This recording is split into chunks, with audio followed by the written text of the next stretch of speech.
Hello YouTube, this is Bruno. Let's talk about gold farms in 121.4 because I realized that I needed an update as I ran into a couple of nasty surprises when trying out this gold farm. So this video is a quick update. If you have built this farm in 120 or earlier, you might consider implementing these little changes here. Now if you remember this farm, the zombified piglins come out of a portal, go up an elevator, take some fall damage, and in theory go back to the nether through the other portal. But as you can see, most of them don't. And the reason for that is that the travel time in the bubble column is reduced.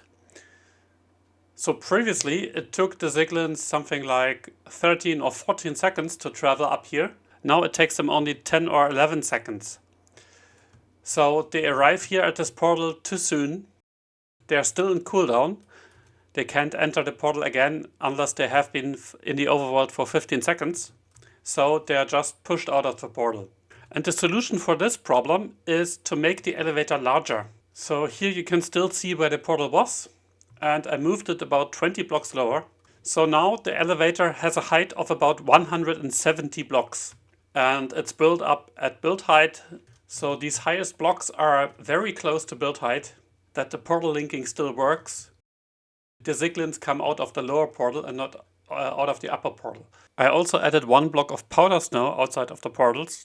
If you build this on top of an ocean, the Ziglins would just fall into the water, don't take fall damage, and accumulate there. So here, for the rare case that the Ziglin might still be in cooldown, they would just go through the portal, end up in the powder snow, and be killed after a while, like that guy here. So you can avoid unnecessary lags from entities that aren't removed. So this was change 1.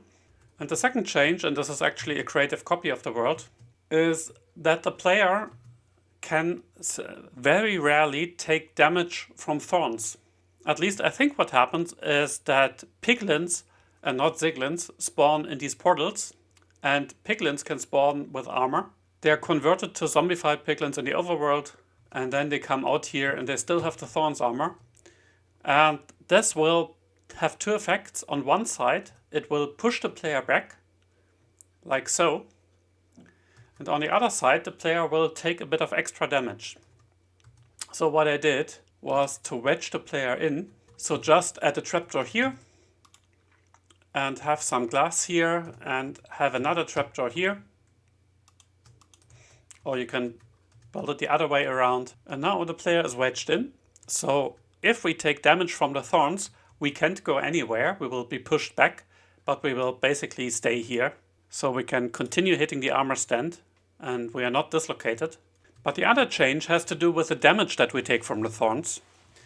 Because a regeneration beacon, which we have here, will only heal the damage from starvation, but not more. And if we take any additional damage, it will accumulate over time.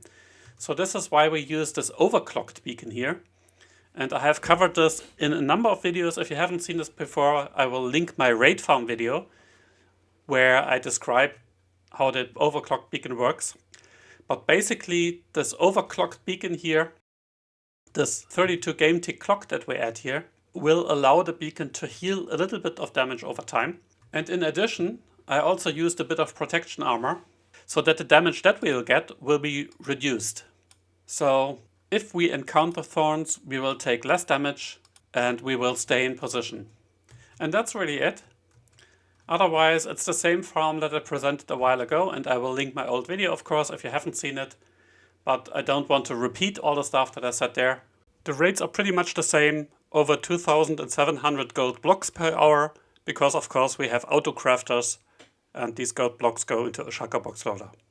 I will, however, give you a 2-player version of the farm. So as you know, on a server, if there's any other player in the overworld, all of the mobs that spawn here would despawn immediately once they go through the portal. So you'll need a second player anyway. If you do that, you could also kill the Ziglins right in the overworld instead of looping them back to the nether, which is a bit more lag friendly because you save the time of the overworld bridge. And these 15 seconds that these mobs are, you can kill them right away. So I devised an alternate kill station here. So the mobs all come out at this portal. They will be dropped onto cobwebs and be killed by the player here.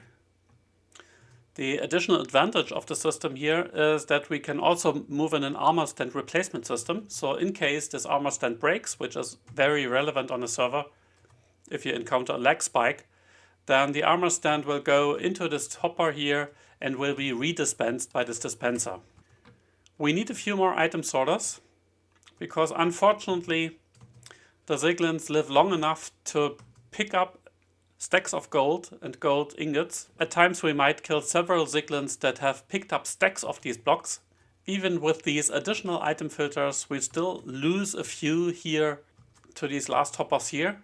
But of course this was only for diagnostics. In the world download you will just burn them.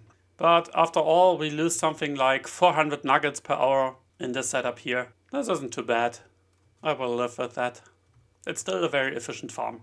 The rates are pretty much the same, just a tiny bit lower because we lose a few nuggets here at the end. But you see another problem, and this is specific to 1.21.4. We have about 1 million swords in there, and the Ziglins somehow keep them alive and prevent them from dropping through. So over time we also accumulate quite a lot of lag. However, Mojang has already patched this and changed the way how mobs will pick up items. So I hope in 1.21.5 we won't have this issue anymore, and pretty much all of those swords will drop through. So there you go, a quick update to my gold farm, and I still think it's a very good compromise between raids and obsidian use, because it's pretty fast for a gold farm and you don't need a ton of obsidian to build this. With a single player version that you have here in the nether with a kill chamber and auto crafters and a shulker box loader at the end, and a 2-player version if you play on a server. Thanks for watching, leave a like if you want to see more content like this, please subscribe so that you don't miss any of my videos, and see you next time, bye bye!